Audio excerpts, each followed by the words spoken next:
हरिओम, ओम आनंदमय, ओम शांतिमय, ओम ज्ञानमय। आप सभी दर्शकों का हमारे चैनल पर स्वागत है। आज हम लोग बीए थर्ड सेमेस्टर के अंतर्गत मंद अधिगामी बालक की विशेषताओं का अध्ययन करेंगे।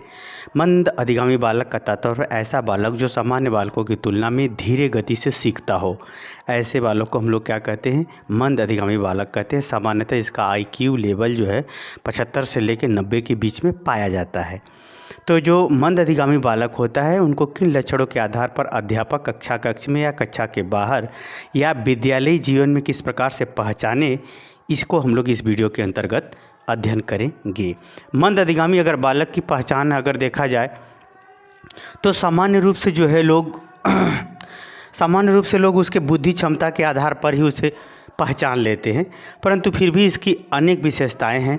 क्योंकि कुछ मंद अधिगामी बालक कुछ क्षेत्रों में तो मंद होते हैं, कुछ क्षेत्रों में तेज होते हैं।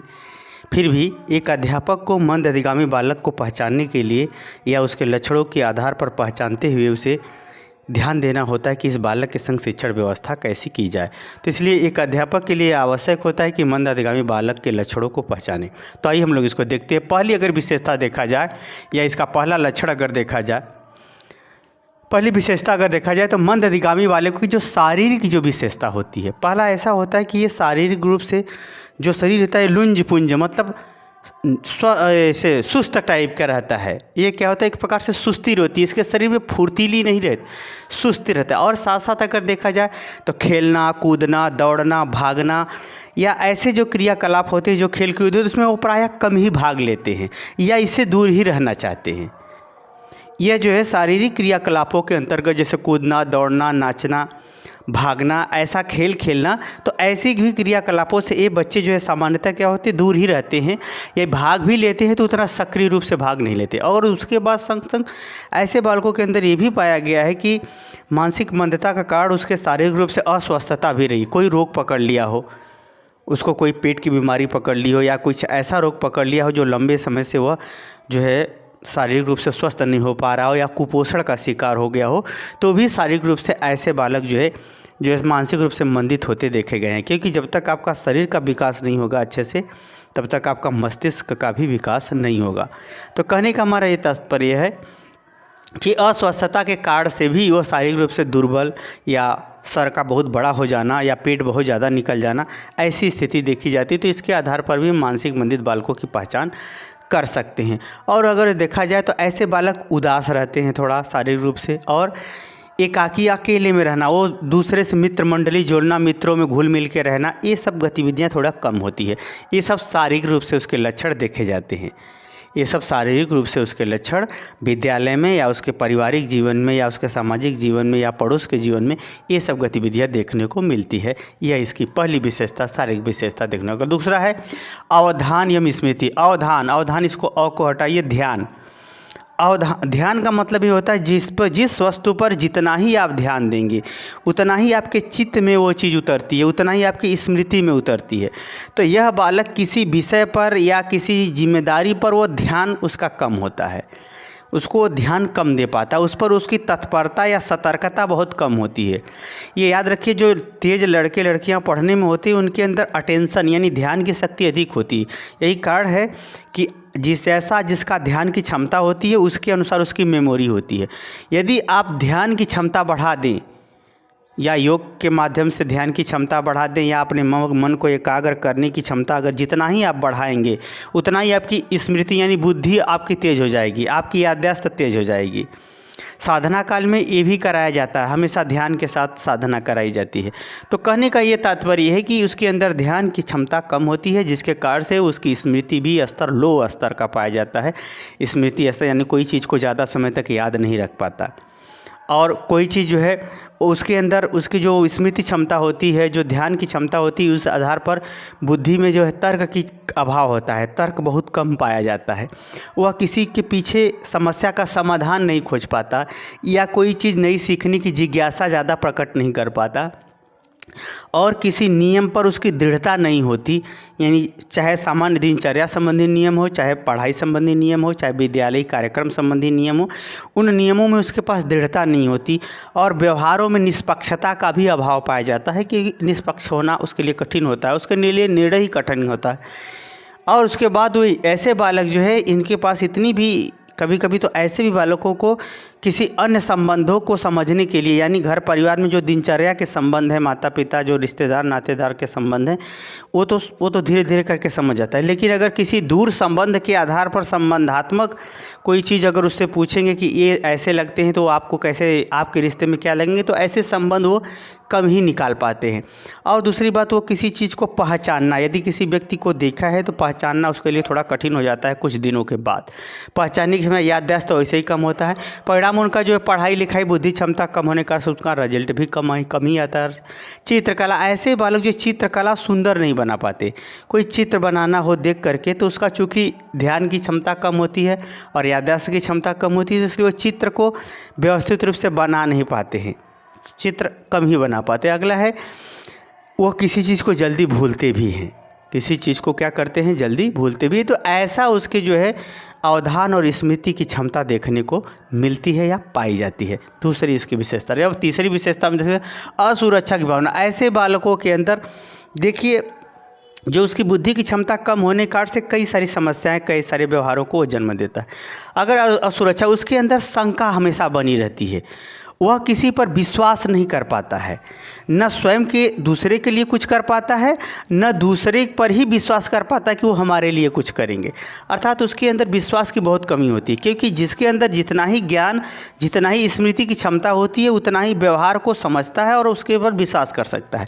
चूँकि इसके पास महत्वपूर्ण समस्या यही है कि उसके पास बुद्धि की क्षमता कम होती है, जिसके कारण से स्मृति और ध्यान की क्षमता भी कम होती है। स्मृति और ध्यान की क्षमता कम होने के कारण से वह जल्दी नए व्यवहारों पर या नए लोगों पर या नई गतिविधियों में विश्वास नहीं प्रकट कर पाता, या विश्वास की कमी पाई जाती है, विश्वास उसको नहीं होता। आगे महत्व का अभाव, ये इसके अंदर एक और बात होती है, वह किसी चीज़ के मूल्य को नहीं समझता। कि जैसे हमारे पास ये है, जैसे हम घर में बंद हैं, घर है हमारा तो हम वहाँ पर स्वस्थ, विश्वास ऐसा नहीं। यानी वो घर के महत्व को या किसी अन्य चीज़ के महत्व को, या फिर कहीं सुरक्षा की बात आ जाए तो वो घर में भी रहेगा, अगर अंधेरा हो गया तो डरना शुरू कर देगा, अत्यधिक डरना शुरू कर देगा। वैसे ही दिन में ही अगर कोई नहीं रहेगा तो वो डरना शुरू कर देगा। कहने का ये तात्पर्य है कि उसके अंदर असुरक्षा की भावना, वह बड़ों के महत्व को, अनजान व्यक्ति है पता नहीं क्या करेगा, कोई घर पे है नहीं, तो उसको एक प्रकार से जो है ना पद के हिसाब से, संबंधों के हिसाब से उसके महत्व को नहीं समझ पाता, इसलिए भी असुरक्षित अपने आप को महसूस करता है। शंकालु, हर बात पे उसको शंका, यानी उसकी चित्त की स्थिति घूमने, जैसे घड़ी का पेंडुलम होता है, इधर उधर घूमता रहता है, उसी तरह से उसके चित्त की स्थिति कभी विश्वास कभी अविश्वास, इस ढंग से उसकी जो है स्थिति बनी रहती है, जिसके कारण से वो अपने आप को असुरक्षित महसूस करता है। अगला है साहस की कमी। वैसे ही डरपोक स्वभाव के होते हैं, डर उसके अंदर भय की स्थिति बनी रहती है। और पूर्वाग्रह, पहले अगर किसी के प्रति वो चिढ़ गया है या जान लिया कि हमारा दुश्मन है, ये हैं, हमको परेशान करते हैं, तो उसी चीज़ को वो बार बार रिपीट करता रहता है और उसके लिए नई सोच, नए व्यवहार को समझना, फिर नए व्यवहार को धारण करना उसके प्रति कठिन हो जाता है। तो पूर्वाग्रह की भावना से भी ऐसे बालक ग्रसित रहते हैं, जिसके कारण से वो अपने आप को असुरक्षित महसूस करते हैं। आगे अगर हम बात करें इसकी चौथी विशेषता के रूप में भाषा, ऐसे बालकों के पास पर्याप्त शब्दकोश नहीं होते। अगर आप सामान्य भाषा में थोड़ा कठिन शब्द बोलेंगे तो उसको समझना दिक्कत हो जाएगा। शब्दों का विलोम खोजना या पर्यायवाची खोजना उसके लिए कठिन हो जाता है। यानी सामान्य दिनचर्या संबंधी तो भाषाओं को तो समझ जाता है, लेकिन अगर किसी विषय विशेष में ज़्यादा भाषाओं का थोड़ा समानार्थी भाषा या पर्यायवाची भाषा का अगर आप यूज करते हैं तो ऐसी परिस्थिति में उसे कविताओं का या साहित्य का स्पष्ट अर्थ निकालना कठिन हो जाता है, ये भी देखा जाता है। अगला है कठिन शब्द। अगर कठिन शब्दों का उच्चारण कराएंगे तो उनको दिक्कत होती है, नहीं कर पाते, अभ्यास कराना पड़ेगा तब कर पाएंगे। उसी तरह से सही ढंग से उच्चारण करना या उसको लिखने के लिए भी कहेंगे तो भी उसको दिक्कत होती है। यानी कठिन शब्द स्पष्ट उच्चारण, स्पष्ट भी नहीं बोल पाते, उसको अभ्यास कराना पड़ता है। जैसे सामान्य बालकों को अगर 2-4 बार शुरू में प्राथमिक कक्षाओं में बताए हैं तो वो उसको बोल लेगा, लेकिन उसको क्या होता है कि जब जैसा अवसर आएगा किसी भी कक्षा का हो तो उसको 1-2 बार रिपीट करना पड़ेगा, तब वो बोल पाता है। आगे है दूसरी भाषा को अगर सीखने की बात करें तो ऐसे बालक दूसरी भाषा को नहीं सीख पाते जल्दी। भाषा के अंदर जो व्याकरण, जो नियम होता है, जो अनुवाद का नियम होता है, या उसका अन्य भाषाओं से जो भिन्नता होती है, उन सब नियमों का, या उस भाषा के अंतर्गत वाक्य निर्माण या अन्य संबंधी बातों को उसमें जोड़ना या अन्य भाषाई संबंधी गतिविधियों को पूरी तरह से समझना, साहित्य, नाटक इत्यादि सब बातें हैं जो उस भाषा की एक प्रकार से शोभा बढ़ाते हैं या भाषाओं में उसका अपना विशेष स्थान होता है। उस शिष्य में जैसे रस, छंद, अलंकार पहचानना, ये सब उनको थोड़ा सा कठिन हो जाता है या उनको पहचानने में क्या होती है, दिक्कत होती है। ये सब रही उसकी भाषाई विशेषता मंद अधिगामी बालक की। आगे अगर हम बात करें सामाजिक दायित्व की, तो सामाजिक दायित्व ऐसे बालक जो है सामाजिक दायित्व से बहुत तेज भागते हैं, सामाजिक संबंधों को पूरी तरह नहीं समझ पाते। कहने का ये तात्पर्य है कि कौन सा संबंध कितना महत्वपूर्ण है, उस संबंधों के अंतर्गत विभिन्न संबंधों को आरोही या अवरोही क्रम में लगाना कि कौन ज़्यादा महत्व का, फिर उससे कम महत्व का, फिर उससे कम महत्व का, या कम महत्व उससे अधिक महत्व, उससे अधिक महत्व। संबंधों में अगर महत्व की बात करें तो संबंधों के महत्व को भी वो कम समझ पाता है। कहने का ये तात्पर्य है जैसे माता पिता में कौन संबंध ज़्यादा महत्वपूर्ण होता है एक पुत्र के लिए या पुत्री के लिए, तो निश्चित रूप से माता पिता के संबंध में माता का संबंध भारी पड़ता है। उसी तरह से माता पिता और शिक्षक के संबंधों में कौन भारी पड़ेगा, शिक्षक भारी पड़ेगा, क्योंकि हमेशा लालन पालन की ज़रूरत नहीं होती लेकिन शिक्षा की हमेशा ज़रूरत होती है। इसलिए गुरु का महत्व ये लोगों से ज़्यादा है, विकास के लिए, कर्म के लिए, मान सम्मान, स्वाभिमान, धन, वैभव, ऐश्वर्य के लिए। तो इस प्रकार से वो जो संबंधों के महत्व को समाज में, सामाजिक संबंधों के या समाज में कोई सांस्कृतिक कार्य है, सामूहिक कोई कार्यक्रम है, समाज में कोई और विशेष कार्यक्रम है जिसमें आदमियों की भूमिका और ज़रूरत, उनका आना, उसके कार्य करना, उसमें भाग लेना आवश्यक होता है, उस सब कार्यों से वो भागता है, उस सब दायित्वों से क्या करता है, वो भागता है, अपने आप को अकेले थोड़ा करना चाहता है या ज़्यादा घुलता मिलता नहीं। ऐसे बालकों की मित्र मंडली बहुत कम होती है, एक आँख खो हो जाए तो बहुत है। तो इस प्रकार से ये सब लक्षण जो है या विशेषताएँ मंद अधिगामी बालक की देखने को मिलती है। हमने जो महत्वपूर्ण रहा वही आपको मैं बताया। अगर संबंधों की बात भी क्या, अगर सामाजिक दायित्व जैसे रीति रिवाज, परंपरा है, धर्म है, मान्यता है, ये सब जितने इसके पीछे उसका जो है अपना लॉजिक नहीं होता, बस ऐसा होता है, उसमें भी वह सक्रिय रूप से भाग नहीं लेता, एक प्रकार से नीरस रूप में ही सामाजिक गतिविधियों में भाग लेता है। ये सब उसके लक्षण देखने को मिलते हैं। मुझे उम्मीद है कि आप मंद अधिगामी बालक की विशेषताओं को आप समझ गए होंगे। समझ गए हैं तो कमेंट बॉक्स में जरूर बताइए। साथ ही मेरे चैनल को लाइक शेयर सब्सक्राइब कीजिए। हरिओम।